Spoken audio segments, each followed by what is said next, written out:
قوم الرفاه وضع المنى وسلامتكم. حي الله من علم وحي الله من وصل. واهلا وسهلا بكم وبما جئتم فيه. بالنسبه لما حصل من واقعة اعتداء على صاحبنا من قبل صاحبكم، هذه الواقعة لا زالت منظورة في النيابة، ونحن نعتبر هذه الواقعة التي حصلت خطأ كبير وغير مبرر. ولكن في كل الأحوال نحن راعينا المبررات والأعذار التي سمعناها منكم ومن الآخرين من أن هذا الشخص المعتدي يعاني من حالة نفسية، وتفهمنا ذلك. وكذلك راعينا علاقة الجوار الطيبة والحسنة القائمة ما بين صاحبنا المعتدى عليه وما بين والد وإخوان المعتدي. وكذلك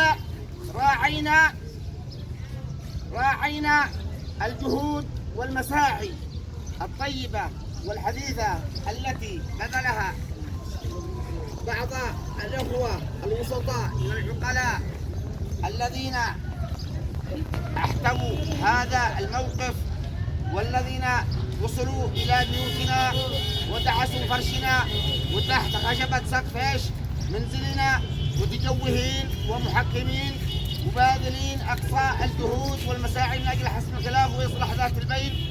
وعلى رأس هؤلاء الإخوة الذين بذلوا هذه الجهود العاقل محمد السلطان والأخ فتح حاتم الرميش، وجهودهم هذه ومساعيهم الطيبة في محل تقدير وتثمين ومشكورين عليها منا ومن الجميع.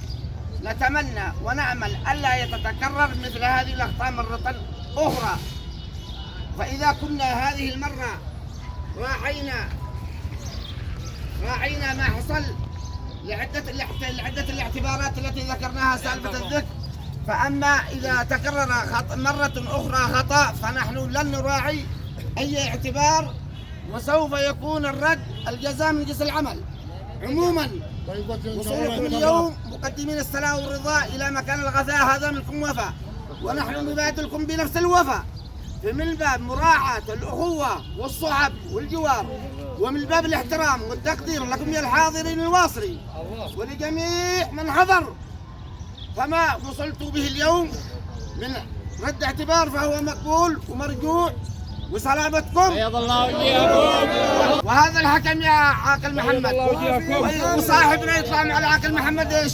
النيابة. يلا.